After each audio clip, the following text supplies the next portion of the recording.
One back in the room. Back in the room. Oh, Well, half back in the room because yeah. one Right. of the one of the Yeah.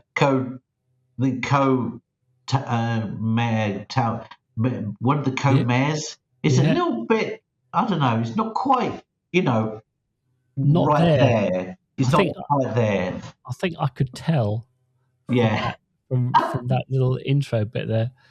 Oh, don't Yeah. don't don't worry, I'm just Paul. like, I don't know why, but it's just my mojo isn't quite there, but I'll get there. I will. I can carry us both. Oh, what a meat. Right. Okay. Well, let's go to the place where the distractions are landmarks and the detours are the main roads. Welcome to ADHDville.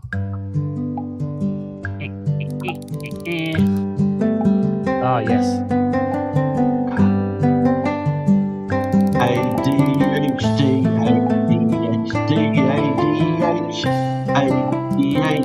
ADHD, another day on the end. And also AUDHD. AUDHD. We're thinking about changing the name, aren't we, to ADHDville. Anyway, hello, I'm Paul Thompson. I was diagnosed with combined ADHD and the D again 2 years ago, and a bit like Martin, I think, self-diagnosed autistic. Put it in there. And I'm Martin West, and I was officially diagnosed with the combined ADHD poo-poo platter in 2013, and also self-diagnosed autistic. And we are and we start off every episode as we do the ex-mayors of ADHDville in the King's Agitated Head pub, where we currently are, sitting at the back, enjoying a little drink and having a chat. And we're glad you're here with us. Yes. So pull up a pew. We are glad you're with us because we haven't played the tab at the bar for about 4 years, so you might be able to help us.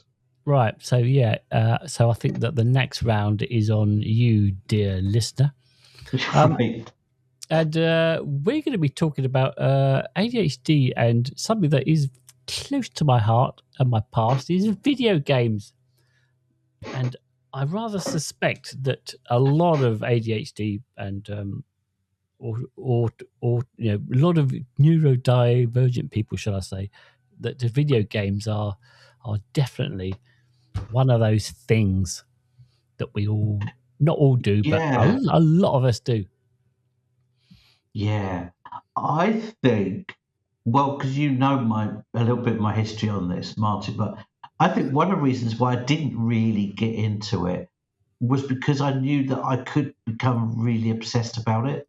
Mm-hmm. So I kept it at arm's length. Right. Wise man.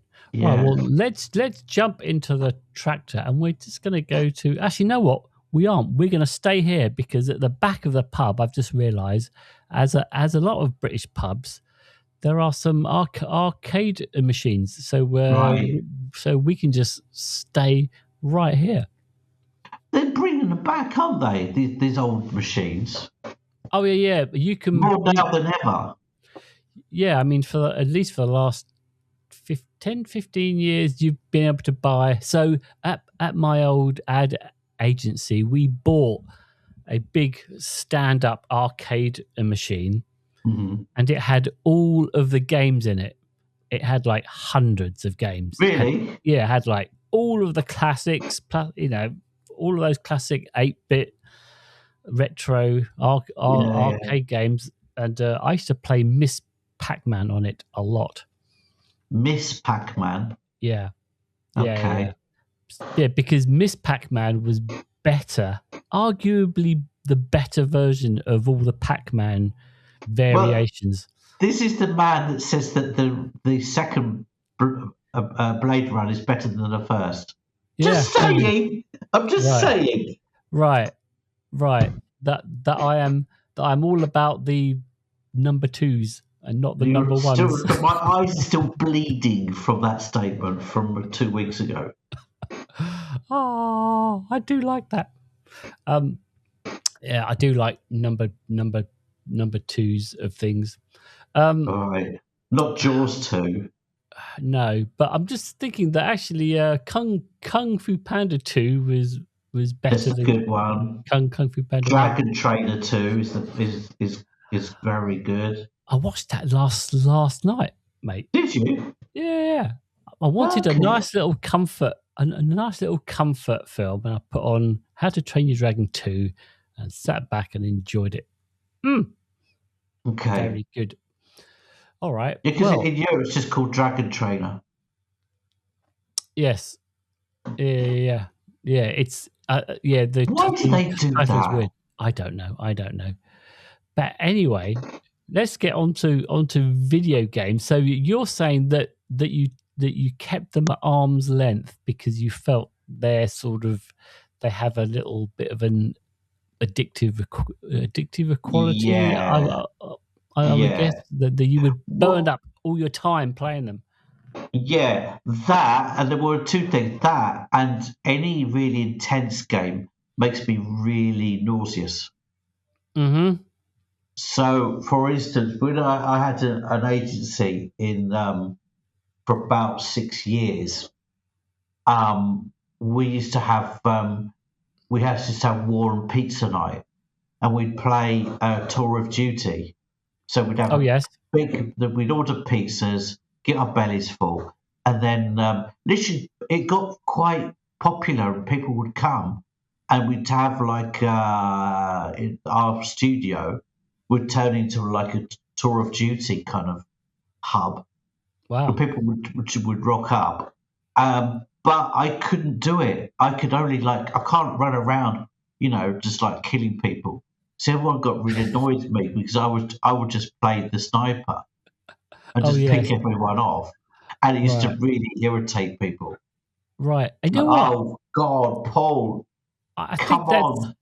I think that's something, because I don't know whether this is a bit of a neurodivergent thing, but I also liked to play a sniper role, and I think there is something a little bit more calming about just getting yourself situated up on a high point, and you just look out, and it's not as overwhelming as running around.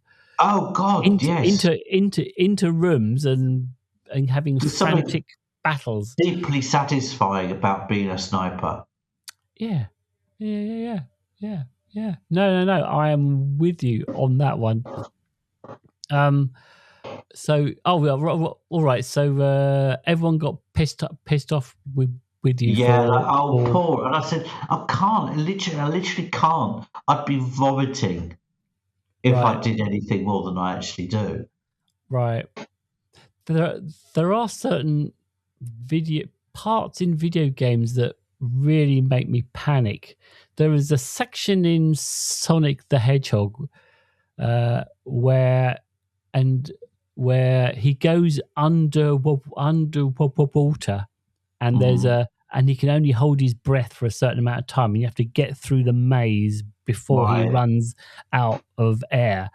And any time a video game has that underwater, hold your breath, you've got to get through in a certain amount of time. I am panicking, mate. Panicking. Right. We used to play a game together at our college. What was it called? Tutankhamun? Yep. Something like that. Okay. Came out in 1982. Bloody hell, did it?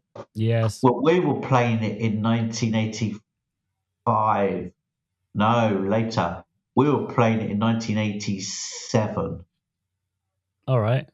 Yeah, because we'd already started the graphic design course. Mm-hmm. Yes. Right? Yeah. But that's a case where it got into my head. Right. It got too much in my head, and I'd be like repeating it in my head, even if I wasn't playing it.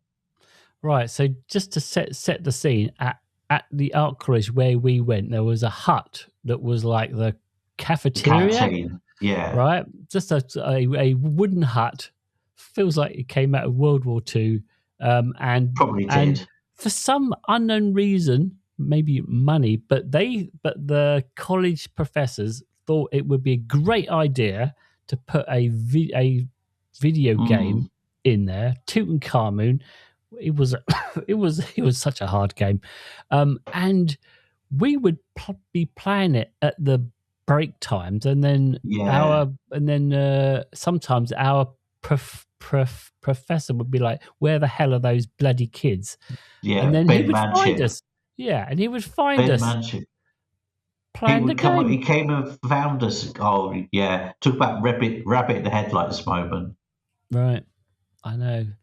And then we had Because we found out a way of not paying as well. right. I found look. I am going to say that I am the one who found out how to not Right. pay I for the say game. we. I mean you. I mean me, because Right. I'm a sneaky bugger. What I realized was that if you turn the on off switch, where it's plugged into the wall, so Yeah. there was if you turn the on off switch like really quickly, like on off Yeah. on off, like it would suddenly boot up, and then it would be like it would give you loads of credits. Credit. Yeah. So we didn't after we worked that out. Yeah. They weren't making any money whatsoever, and I guess they took the games away eventually. Yeah, We probably got wheeled out, just to save us from ourselves. yeah, exactly. But no, because like I think from like an ADHD perspective, like it's video games are weird in that you would think that because we're like we can't focus very well, that you would think that video games are not going to be good for us, but yet they are. Yeah. Well, there's probably something about it, the repetitive nature of the games probably has something to do with it. Right, because like there's a lot of dopamine to be had, obviously. Yeah. Straight off the bat, you get all these instant rewards. Also, from a sort of an autism or just from a general neurodivergent point of view, there are clear goals and there are rules. Yeah. And also in my research, I kind of realized that you don't need to have any executive function to play the game because it's a bit like having a pot noodle for lunch. You just got to pour the water into it. That's it. Right. Because it will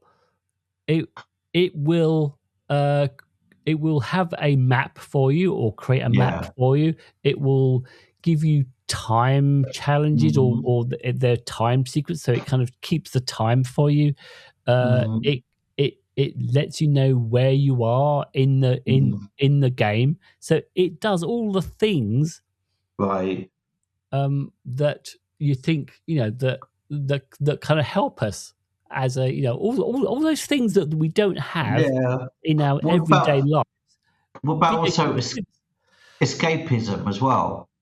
Yes, it's just like my brain doesn't work in the real world, so I may as well just throw my brain into this game. Right. So when you said that you like playing cards because all of a sudden the real world goes away, and now you're in the world where you just need a couple of aces. Right. Well, yeah, because the rules are simple. Yeah. And here's a little world that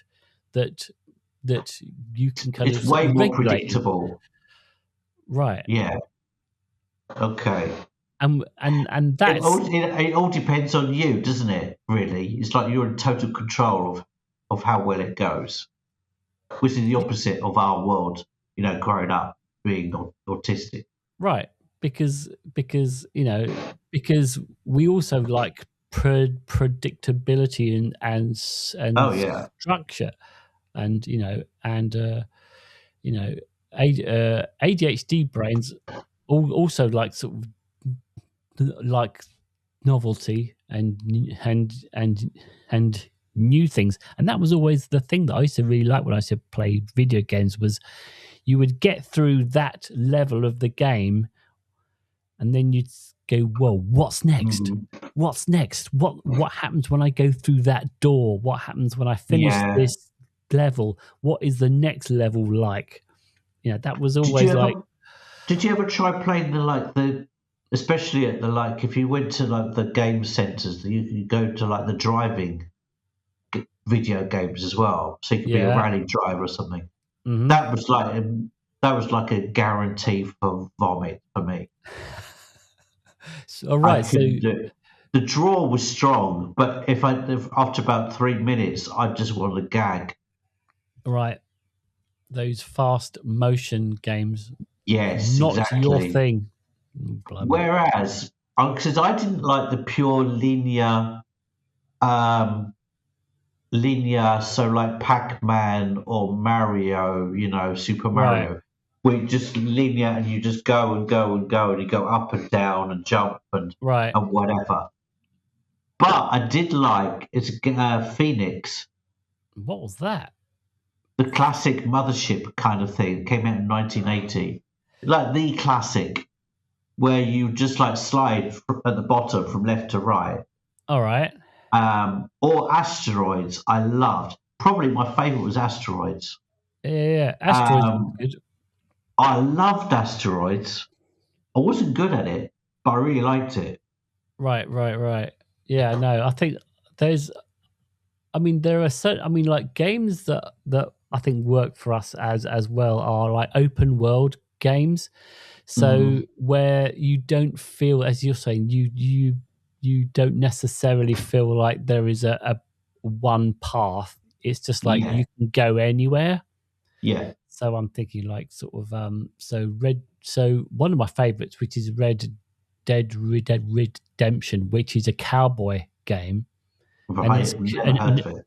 and it's completely open world. You just get on your horse and you just trot off into these towns and go and have little adventures. And there is progress in these games, so, which is good. So there is structure, but you don't have to do that. You can literally just go off and do what the hell you want. Have you ever, does Minecraft fall into the video games? Yes. It does? Yes. Okay. Right. Have you ever done that? No, my son was into Minecraft.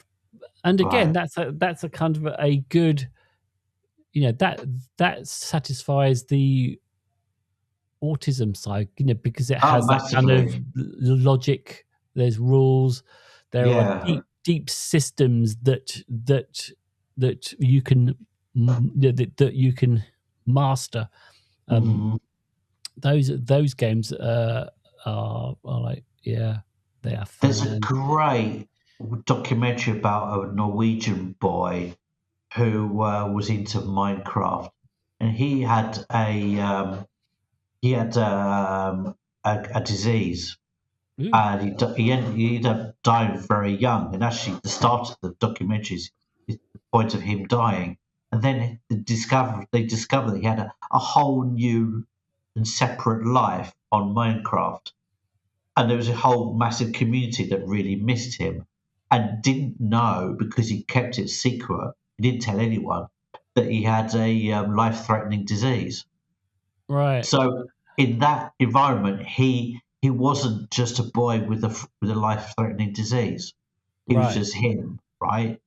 Yeah. And his parents discovered this whole world, and it's a great documentary on Netflix. I really recommend you watch it. It's brilliant.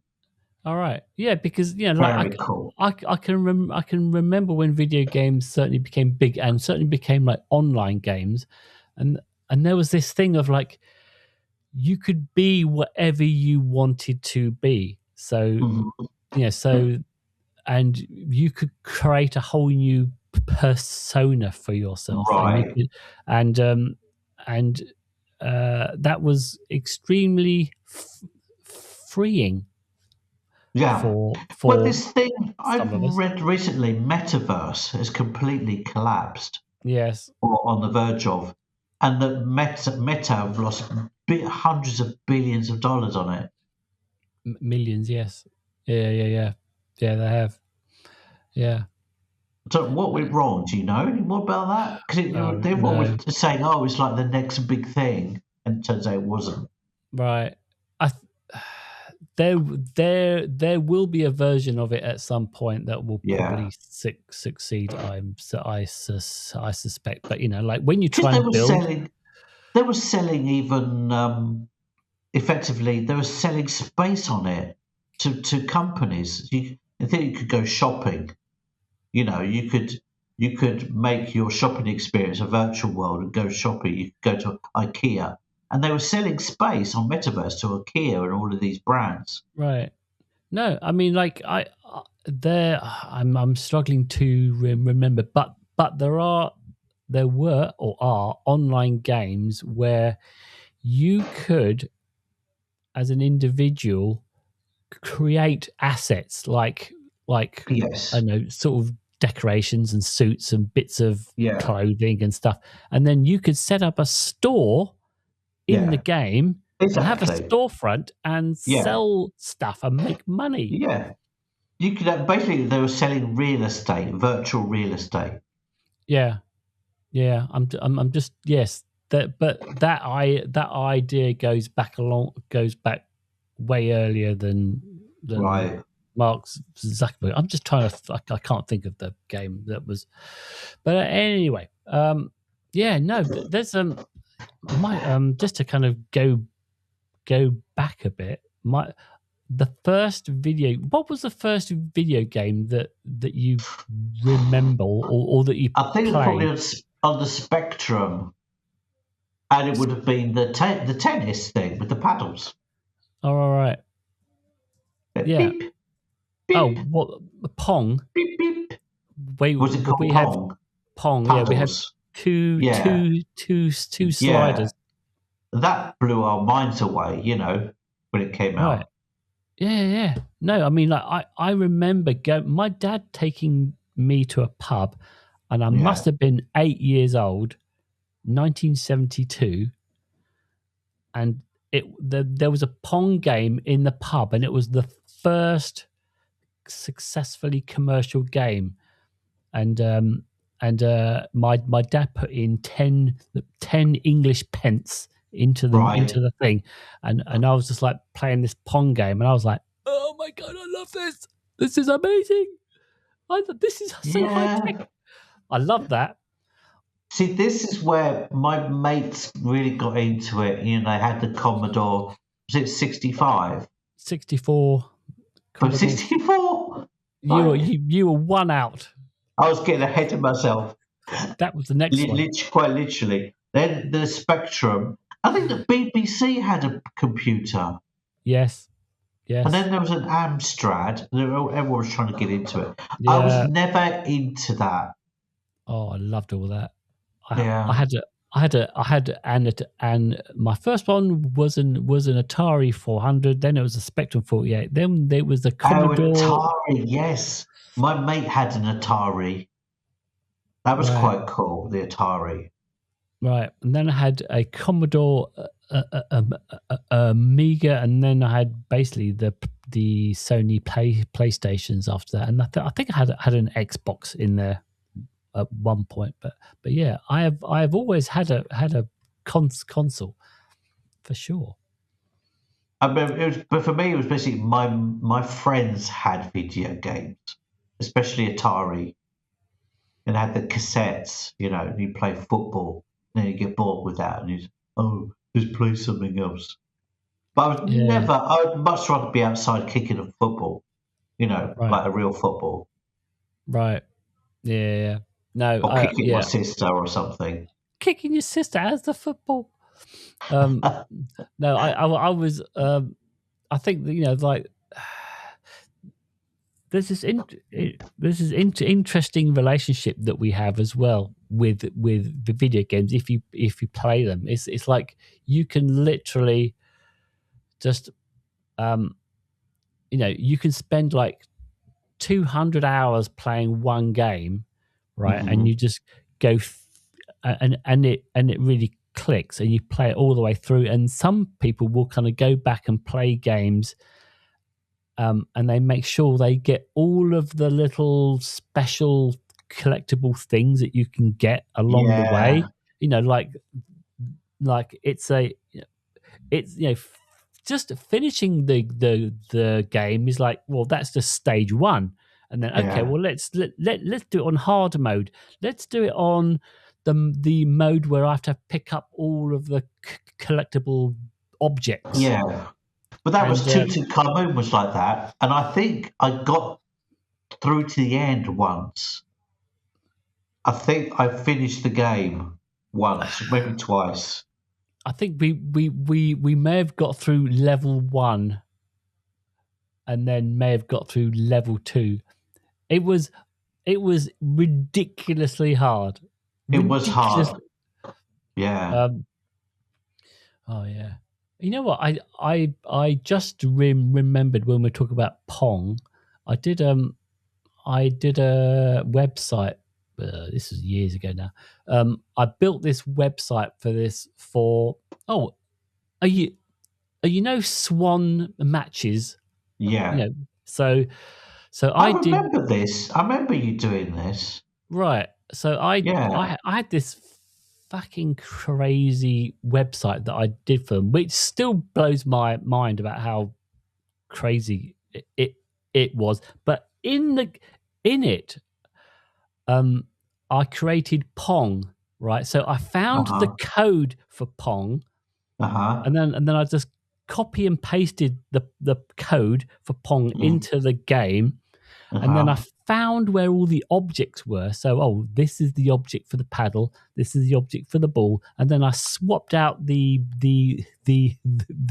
background. And what I did was I did kebab Pong, right? Right, so, of course you did. The background was a classic British kebab joint, right? And then the two paddles were kebabs, and then I had a chili that was like in a soda thing, and then you would play Pong. But so my question is, do you remember selling that idea to the client? No, this is like this. This is a dream, right? This is a dream client that you rarely get, where they said, they gave it to one agency who fucked it up and couldn't do it right, and then they came to us, and I went, oh yeah, I can do this, and I basically created a pub and people over the pub, and then every month you clicked on rooms in the pub, and there was like little stories that went on and characters. It was like this whole thing, and the client didn't care. You could do whatever you wanted, and they approved everything. Wow! Right? I did this for about, I don't know, 8 months, maybe a year, I don't know. But yeah, they just went, yeah, fine. Whatever you want to do. So I just went nuts. Hell. And actually, weirdly, I won a load of industry awards off of that because and I think it was just purely because I could do whatever I wanted. Yeah. Wowzers. Yeah. Cool. Anyway, crazy. Yeah. So it's you know what I started to realize that my eldest son was autistic when he started playing a certain game. Right. That I forget what the game was, but basically it was like one of these open world games. You're a character and you're moving through this world. And I think it took place in like Japan. Right. And he came across this part of the game where you are a forklift truck sort of person, and Driver. your driver. Thank you. And the point of this little mini game was that you went into work and you had to move boxes from this warehouse, pick them up, move them somewhere else. And he loved that. He loved it. He would just spend all his time just playing the little forklift truck game. Is this before you were diagnosed? Oh yeah. This is okay. This is so long ago. This is like when he was a kid, and right. I was like, oh, he really likes that that forklift. Right. And then he would just come. He would just pick up the game, and he would just go and move boxes for hours. Nice. I was like, that's a bit suspicious. Nice. Cool. You know what? There's I was just like looking at games that that might, like ADHD people might like, and or and autistic people might like, and in the more autism side, there is a game that I thought, I mean, Paul won't know of this, and you might find it amusing. But there is a jet washing simulator. So you know those machines that have that jet wash that you might that there is a jet wash simulator. Right. So in the game, you have your jet wash, and then you just jet wash paths or your car. Oh my God! You just go around and jet wash things. That's bizarre, isn't it? Yeah, that's niche. Right. That's definitely niche. Right. And I mean, there is also some more normal ones like truck driving simulators where you go around, you pick up loads, and you just transport, or flight simulators, those kind of things, which do feel very sort of neurodivergent friendly. But I saw one the other day that it was a coconut. It was coconut on a beach simulator, right? Wow. And all it was a beach scene, and then a coconut in it, and that was it. You could view around the coconut, but that was it. That was the entire simulation. Yeah. I suppose all right. Well, let's do a thing then. If someone was to code the perfect simulator for you, what would it be? Right. I'm just trying to think. So mowing the lawn would be quite a good one. Yeah. Especially if it was on like one of those attractor ones, that you could drive around in. I could be up for like, because you've got different shapes, and you have to like get your little mower. Well, you just hit on a soft spot for me. All right. The soft spot, the sweet spot, or the sweet spot. Mm. Yeah, it's a bit different to the soft spot. Right.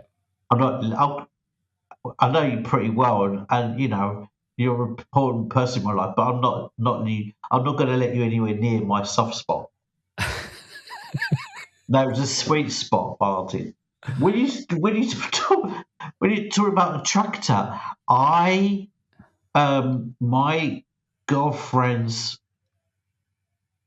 sister is married to a man who has a dairy farm. Okay, I went along to visit him, and he let me play on his tractor. Ooh. And I swear to God, at that moment, I felt like a 12-year-old. And it was a super, super technological tractor. It had a steering wheel, but that didn't do very much. The main part of it was the joystick. Ooh. So it was like a living and breathing. The modern tractors, they're more like a video game. Right. You have like 2 or 3 different joysticks to play with. Yeah. And he said, "Well, do you want to put it into reverse and reverse it out of the barn?" I said, "What?" He said, "Go on." And I had a grin so wide, I thought my face was going to split. It was the best thing ever. My God. I was kind of embarrassed about how infantile I felt, but it was great. Right. Yeah. So I think that would be the best, just a great simulator. Right. Just doing tractor stuff. Mm-hmm. Cool. All right. I will just end on like there is a difference between like going to an arcade and putting in your quarter or your 10 pence or whatever and playing the games, and then there's a difference between that and like having a PlayStation at home and playing that. Or my neighbour had a couple of things that it's just like a little tiny screen with the joystick and whatever. So it's just a self-contained thing that you hold in your hands. It was like shoot 'em up kind of thing. Right. And I didn't think I was into it until I think I basically borrowed it from him and never gave it back to him. I became obsessed with it. And those were the days when you had to put the batteries in. Right. And it was expensive. Oh, it was expensive to have it. And from that day onwards, you were like, nope, video games are arm's length. It's too dangerous for me. It's totally. I got to the point where I convinced myself if I put the batteries, when they ran out, if I put the batteries on the radiators when they were hot, I'd get like 1% extra energy out of them. I remember that. It was a rumor. No. Right. But I will say that there is a difference between even those games, those handheld games, and then games on your mobile phone. Yeah. Which I have which I don't like for the same reason, which is okay. I can sit down at a PlayStation and then play a game for a couple of hours, right? But if it's on your phone, because I've got my phone on me all the time, when I have had games on my phone, it just takes up my entire day. Like I'll just be playing it all the time because it's just there. Yeah. So totally. I had that. There was a golf game that I had on my phone, and I had to get rid of it. Mm-hmm. Not the phone, but I had to it became very addictive. Yeah. Yep. No. So all right. No. I think I'll just close us out, I guess. Okay. I think on this particular subject, which is just to remind everyone, video games, they get a bad rap, right? And people think that ADHD, that's what causes ADHD. Like there are people out there that think, oh, yeah, the attention span of little Timmy is terrible because he played video games, and that's not. There is no actual link. But if you do have ADHD, then playing video games can make. Well, there's a kind of a good side and a bad side, and the bad side is that it won't really improve your ADHD much. No. There's some people said, "Oh, it's really good for your hand-eye coordination." I'm not convinced about that. Well, in the military, right, quite often all the things that you have to control, like a remote things, use video things because most people in the army or in the services actually played video games, and they're really good at the controls. So they've got the muscle memory. Yeah, so they're kind of good. So fair enough. But also, it is worth. I mean, like the important things for me about video games is that it is an escape, as you say, from and you can help regulate yourself by kind of going into a world, into your tractor simulator and just kind of getting in there and plowing a field. Yeah, I guess as long as it doesn't become a substitute, Yes. If it can be can go a bit too far, but yeah. Yeah, because you can use it to escape too much. So I mean there's like porn stuff out there that like virtual reality porn that is really dangerous. If people that aren't capable of having normal relationships and they're living their the sexual side of their personalities through a video game, through virtual reality. It's like, okay, right. I mean that is a whole subject which I've definitely not gone down.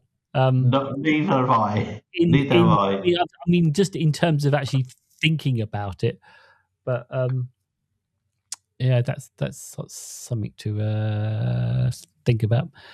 AI or not. We can just move past that. Yeah, exactly. That'd be another episode, right? Or not. But yeah, all right.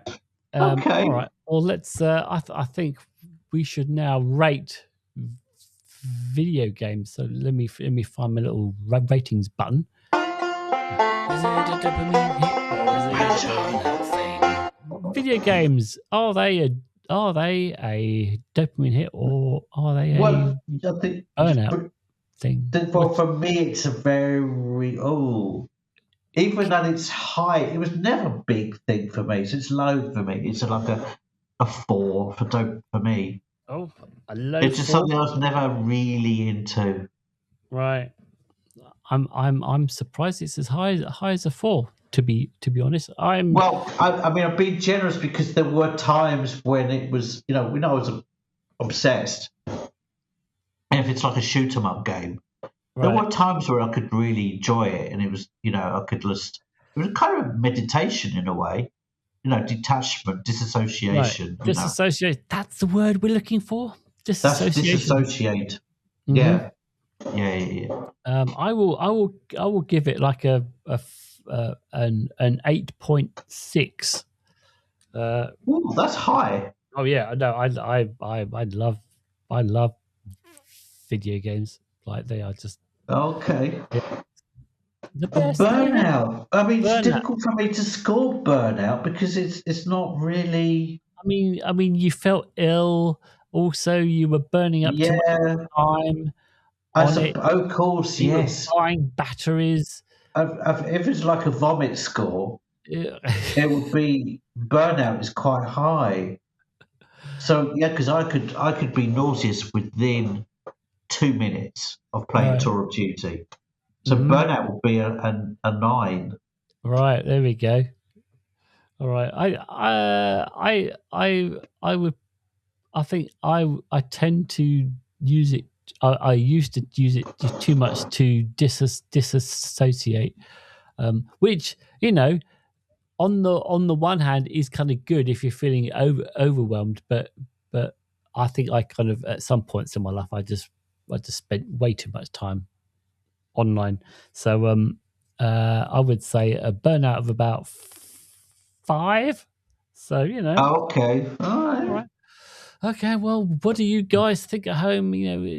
Does it? Let us know. I'm sure. Yeah, right.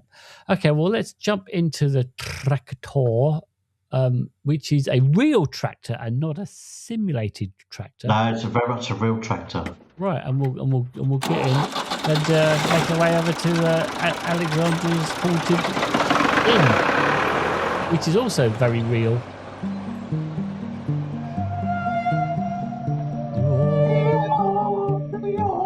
Makes me think of Resident Evil game. Oh, we didn't talk about the music. Oh, in games? Yeah. I mean, it's like a massive thing, isn't it, for some people? Yes. Especially like Pac-Man. It's got a real kind of very much a distinct sound to Pac-Man. Yeah. No, I mean, like all the Mario, Zelda's, there's I mean, like, okay, just to stay on video games, like video games make way more money than films do, like by a lot. So even a blockbuster film will make X amount, but a good video game will make way more money than films do, and so they spend money on good music. Yeah, but also, like if you're playing the sniper like I did on Tour of Duty, you get that very, very satisfactory kind of feedback when you actually kill someone. Mm-hmm. And it feels like you're there at that moment when the bullet hits them. Right. Yeah, and what do you call it? It's got a name, isn't it? I don't know. You really have a sense that it's like a physical sound, a physical sense of actually the bullet hitting someone and killing them. All right. It's like a feedback. It's visceral. Yeah. Something like that. Right. Yeah, you kind of feel it. You're in it. Anyway, Alexandra left a note from last week's episode, which was about meditation. She says she does point out that meditation actually is everything you can make that makes you feel the presence, in touch with your body, and observe your own thoughts without getting lost in the past or the future. So you were saying, were you doing meditation right? Yeah.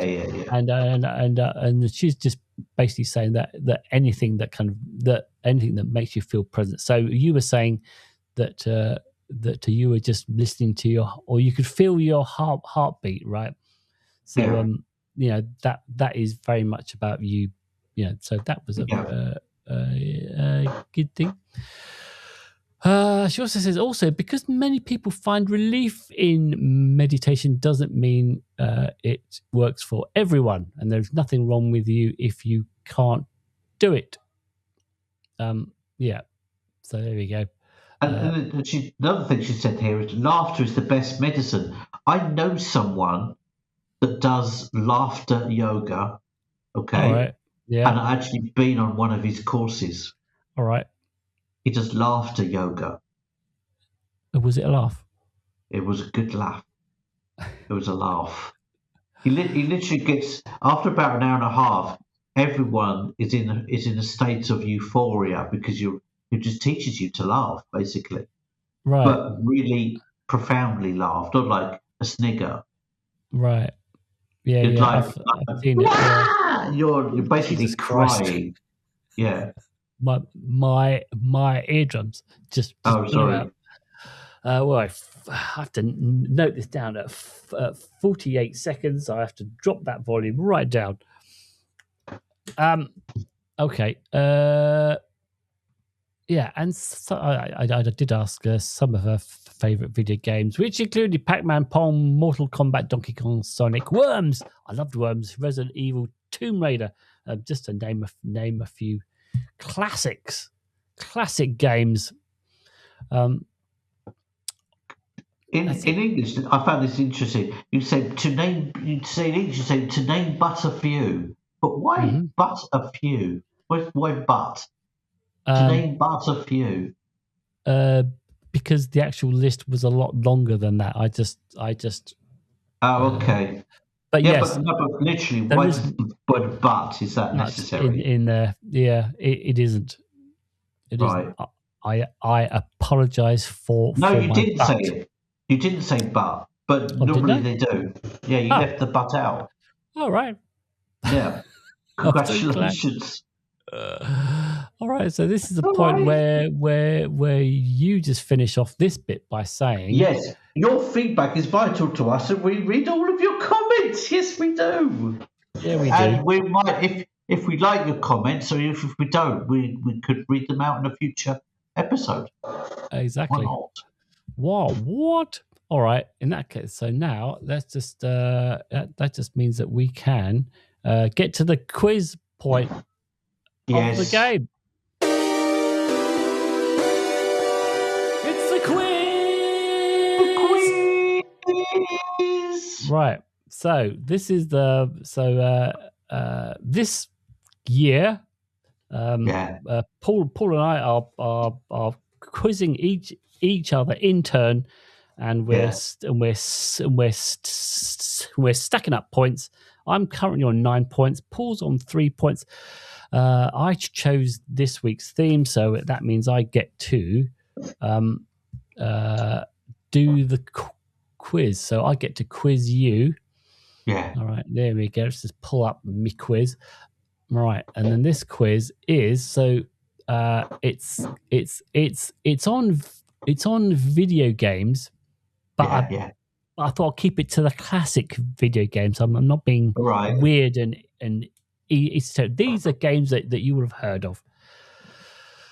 So hopefully, okay. All right, so it's two truths and a lie. You have to find which one of these is the lie. So the first one is about Super Mario Brothers. Remember them with a little guy? Yeah, I've never played it. With a little moustache. Yeah, I've never played it. All right, so we're off to a strong start then. Yes. So here we go. Two truths and a lie. First one: Super Mario Brothers was originally going to feature a gun. Pew pew pew. Two: Mario was first introduced in a game where he was called Jumpman. Or number three: Mario was originally designed as a plumber because the game took place in sewers. So the second one is false. So was it a game called Jumpman? Are you sticking with that? Yes, I am. All right. It was actually number one that he was not going to have a gun. Okay. All right. I'm as good at quizzes as I am video games, it turns out. Number two. This is about Pac-Man. Oh, right. You know what? I should have done the sound effect for you getting it wrong. Here we go. Okay. There you go. Like it. I like that. Yeah. All right. Okay. Here we go. Right. Pac-Man. So number one, Pac-Man was inspired by a pizza missing a slice. Yeah. Or number two, Pac-Man was originally called Puck-Man. Or number three, Pac-Man was designed to appeal mainly to female players. So which one of those is a lie? I think the second one is a lie. Second one is a lie. And how do you feel about number three, about mainly to female players? Is that some kind of clue? 1980s. It seems unlikely, doesn't it?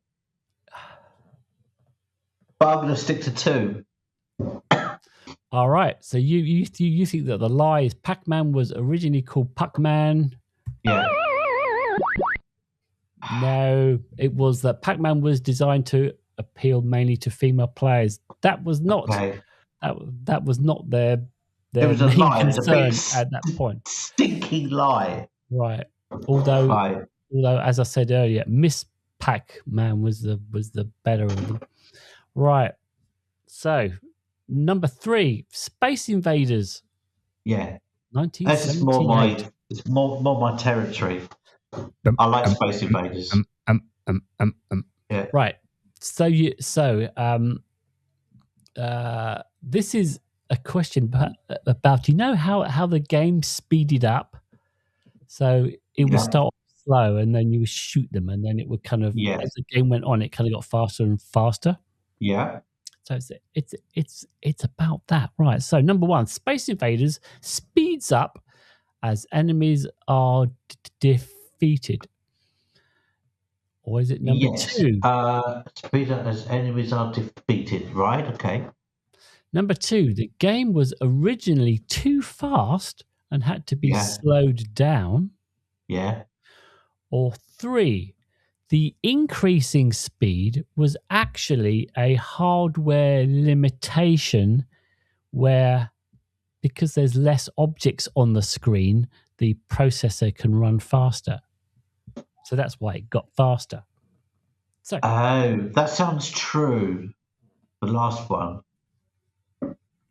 It sounds like a geek. Yeah. Okay. And you'd be right. Okay.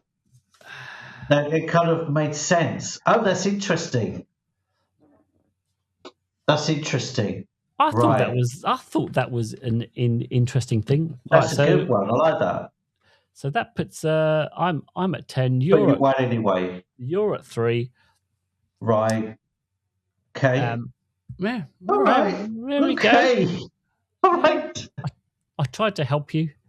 Okay. Well, I think now that we've got to 10, yes, it goes back to, it gets zeroed. A bit like, a video game. I love that. A bit like a video game. It goes back to 0 now. But you're one up in terms of, kind of, in terms of, a league system, if you like. Yeah. All right. Okay. There we go. All right. So a whole new sheet for next week. No expense spared. Exactly. It's just the back of the other one. Right. All right. So that just leaves us to talk about, what are we going to talk about next week, Mr. Tomp? We haven't had one of these for a while. We're going to have a good, a bad, the ugly. So it's a chance for us to catch up. What's going well, what's going not so well, what stinks in our lives at the moment. In our ADHD lives. Yeah, hang on, I have a cough. Oh, there we go. He's thankfully turned off the mic. Yeah. Saved us all. Yes. Great. So, we'll have a bit of a catch-up next week. Nice. What's going on in the world. I like the sound of that. All right, well, that just leaves me to say that... no, I'm coughing. That the ADHDville is delivered fresh every Tuesday to all purveyors of fine podcasts. Please subscribe to the pod and rate us. Most boss-shooting bastards. Most bit-mapped.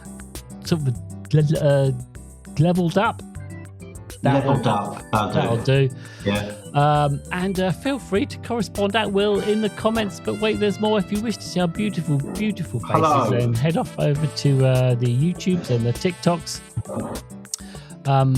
YouTube, yeah. And you can also pick up a quill and email us at ADHDville@gmail.com. But in the meantime, be fucking kind to yourself. And I beseech you, fellow ADHDers, fare thee well with gladness of heart. Yeah. Yeah, especially in the springtime. There, says if your heart isn't glad now, when it can be, when can it be? Springtime. Yeah, I can see, like, I was out in the back garden and there was like buds. There were buds coming up. Yeah, we've got buds. Buds. All right, bud. This is it. It's also almost bang on an hour. I know, mate. We're just carrying on, and it's the music's run out and everything. All right. Yeah.